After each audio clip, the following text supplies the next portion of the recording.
Hello, my wonderful people. Good morning, good afternoon, good evening, good night, depending on your time zone or anytime you are meeting this beautiful platform, Linda's TV show. If you like the content or whatever you are seeing in this platform, kindly subscribe. Put on your notification to all notification. Most of you claim you don't see my notification because you do not set it to all. When you set it to all, anything that I post in this platform, you will get it. YouTube, I appreciate you for creating this wonderful platform that we are using to disseminate information. It's not easy to manage such big platform. And also, I want to bring this to YouTube notice and also a disclaimer that here in Linda's TV show, we react to all forms of videos across the globe. We do not preach misleading information. We do not preach hate speech. We do not preach violence. We do not instigate any violence. Rather, we are here to educate, inform. Information is power. When you are informed, you will be educated. And when you are deformed, your own is gone. So that is it pisses me off when people don't actually understand my video. Let me try to be as concise as I can in regards to this. I'm going to borrow from the words of the former president of Nigeria, President Goodluck Jonathan. He said that it's easy to wake a man that is sleeping, but it's very hard or almost impossible for you to wake a man that is pretending to sleep. So I want to bring this to your notice. What is happening in Nigeria at the moment, and to be more specific, in northern Nigeria, do you think it should be likened to a man that is sleeping or a man that is pretending to be sleeping? A question. But well, in my own opinion, it can be likened to a man that is pretending to be sleeping. And what are my reasons? I want you to watch this so that you will see my reasons. This Boko Haram issue started since 2012, and I was in the military intelligence that time. The intention of it's on the internet, so it's not even about the people we interrogated. The intention is to Islamize Nigeria and practice Sharia, and it doesn't matter if some people die. It doesn't matter if you're embarrassed. It doesn't matter if our economy has degenerated. Look at the interest rate. Look at the inflation rate. Look at the debt profile of Nigeria. They don't care. So I'm not coming to the air to whip up sentiments. No. I have been in the system. I work with Abacha government. I work with Babangida government. I work with Abdul Salam. I work with Yar'Adua Obasanjo as a core insider of operations. And there are some hardliners in this government that are sponsoring this kind of narratives. They just want to show that they can Islamize this country.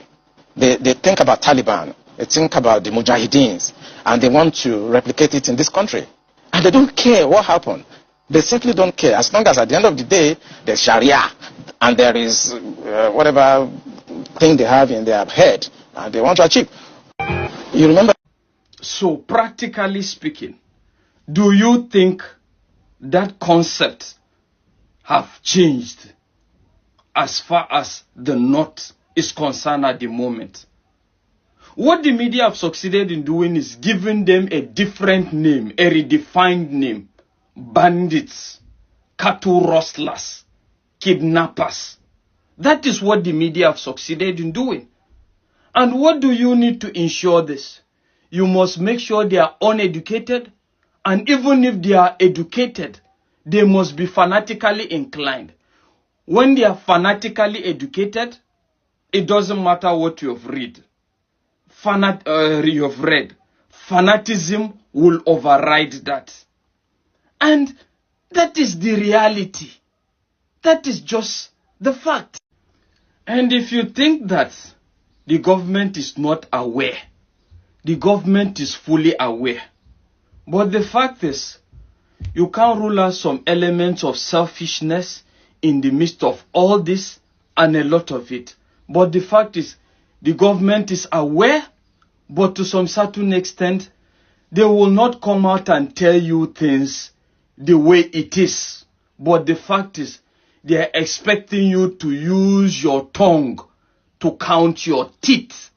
And that is why the DSS boss told you this. I'll share experience with you when I was state director in Bauchi. Most of you will remember an incident in Azan. A group of terrorists, the Boko Haram then, had invaded Azan. They were shooting in an attempt to kidnap, and the community chased them. They killed some members of the community, but the community members killed all of them. The last guy, Khalid, climbed onto a tree and was fired. The community stood.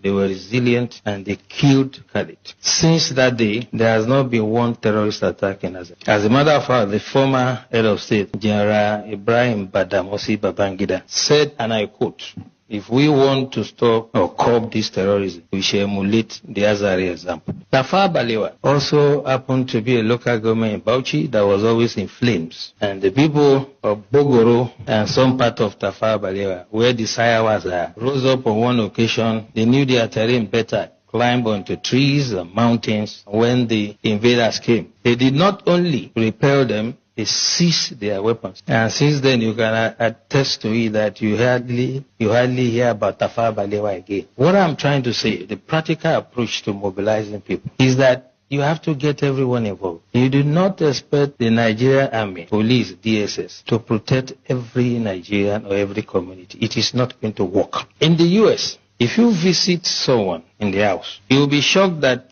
when the guy hears a police siren, he will just pull his drawer, bring out his gun and keep it. So one of my hosts did that, and I asked him, "Why are you putting gun here?" He said, "Well, if they are chasing someone and he enters my house, I'll shoot him first." And that is the layer we have to start thinking about. How? So what am I trying to say? In regards security, it's up to you, it's up to a community to actually phantom a way of dealing with that, while you wait for the federal government. But what do you have in Nigeria? I've seen communities where even to contribute 500 naira levy for security, to pay their own local security, it's a problem. You are still waiting on the government. You are still waiting on the government to solve all your problems. You have a lot of jobless youths that are in that community that are looking for a job. But the fact is, when it comes to protecting your community, you prefer them to do a free job. And that is why you have a lot of millionaires, a lot of billionaires in a community. But you get to see that they are being ravaged by this insecurity, and all they do is come to newspaper and push the blame game. So it's up to anybody that is listening to this. The problem of the North is like the fight of Armageddon.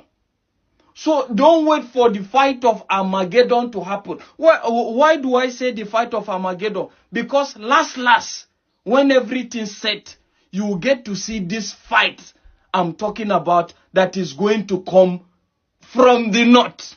Because it's going to be a fight between the minority tribes that see things differently and objective people, and a fight against people that still conceive this same ideology of domination in the name of fanatical beliefs. That is what I'm saying. Do you get my message? My message is not just to the North, but to empower who needs to be empowered to protect his terrain without waiting on the government, just like the DSS boss have told you as well. If I must tell you the fact, the ones I pity most in the midst of all this are the Easterners. Though despite the fact that I pity you, I don't pity you entirely.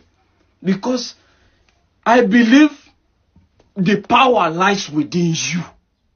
The power lies within you. And the fact is, I want to bring this to your notice.